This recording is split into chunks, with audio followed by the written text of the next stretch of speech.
Hey guys, this is Abdullah, and Nokia just announced the Nokia 5.4. So let's talk about the good, the bad, and the meh.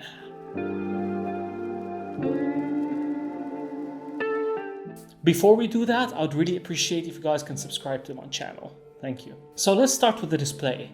The 5.4 comes with a 6.39-inch LCD HD Plus display. So that's a slightly smaller display compared to the 5.3, which it replaces. When it comes to processor, the phone is running on the Snapdragon 662 and the Adreno 610 GPU. I wouldn't call this GPU a step up compared to the 5.3, but it's more of a lateral move with some advantages and some disadvantages. When it comes to the battery, the 5.4 comes with a 4000 mAh battery, which is identical to the one found on the 5.3. The big improvement here and the main focus of this announcement was the 48 megapixel main camera, which also comes with a 5 megapixel ultra wide camera and a 2 megapixel macro camera and a 2 megapixel depth sensor. So it retains the quad camera setup of the 5.3, but with a much better main camera, or at least on paper.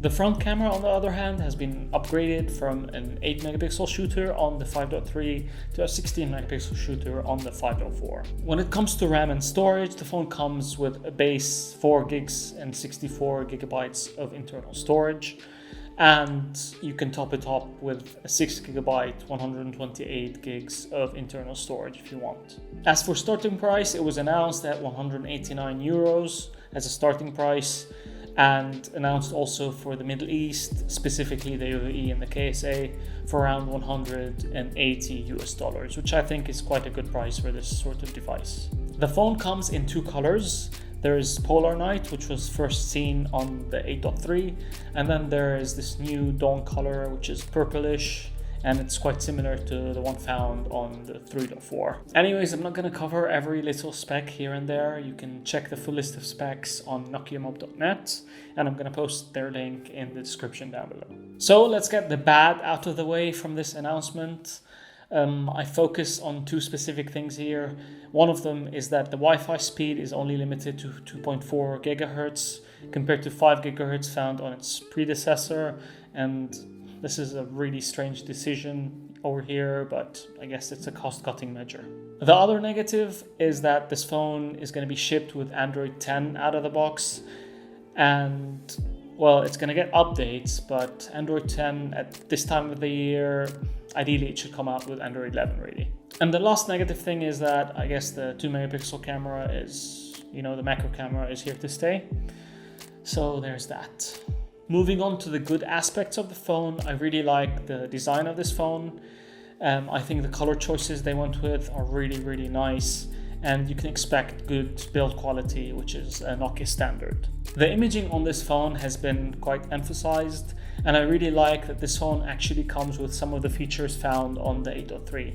So for example, you get cinema mode, which is quite cool and allows you to record video in a 21:9 aspect ratio and a log format. I don't know if the log format is going to be there, but it's still nice to have that sort of flexibility and that sort of advanced fine-tuning over your video. The other nice thing about the video recording is that the phone also supports OZO audio, and this brings OZO technology to the lowest price point ever seen on a Nokia device, and that's quite nice. The phone is also capable of capturing 1080p video at 60 frames per second, which is a plus. Nokia is also talking about the zero shutter lag imaging experience when capturing images with the main camera, and I think that's going to be a nice improvement over the 5.3, which has a very slight but annoying shutter lag. I also can't wait to test out the 48 megapixel main camera and to see how much of an improvement there is over the 5.3. So that's definitely a good point, and I feel like every Nokia should have special imaging, and I think they're finally starting to focus on that across all price points. And then there are the two aspects. One is price. I don't think the price is absolutely amazing for what you get here, but it's quite a competitive price, especially the one announced for the Dubai and Saudi Arabia markets. Hopefully more markets will get a similar pricing strategy. And the final point, of course, is updates. So even though the phone comes with Android 10 out of the box, which is a bit of a bummer, it still gets 2 years of Android updates and 3 years of security updates, and that sort of makes it stand out in this price point and in this segment. Let's finish the video with some of the meh aspects. So some of the things that don't excite me, but I don't think are particularly bad. For a start, they still managed to keep the HD plus resolution found on the 5.3. And you know, a lot of its competitors come with a full HD display. It doesn't really bother me that much, but it might bother some people, and it definitely doesn't look good when you analyze the specs and just look at them on paper. Then there is the processor, which I'm not very excited about. Yes, it comes with this 3rd generation AI they're touting, and I expect it to perform a bit better and be a bit more power efficient, let's say, when it comes to battery consumption. But as a move, I don't think it's really a step up, and it does have compromises compared to the Snapdragon 665 found in its predecessor. Finally, in the meh category, there is the 5-megapixel ultra-wide camera, which it retains from the 5.3. It wasn't a bad camera per se, but it just wasn't great. And you know, after a while you stop using it because the quality difference between it and the main camera is quite big.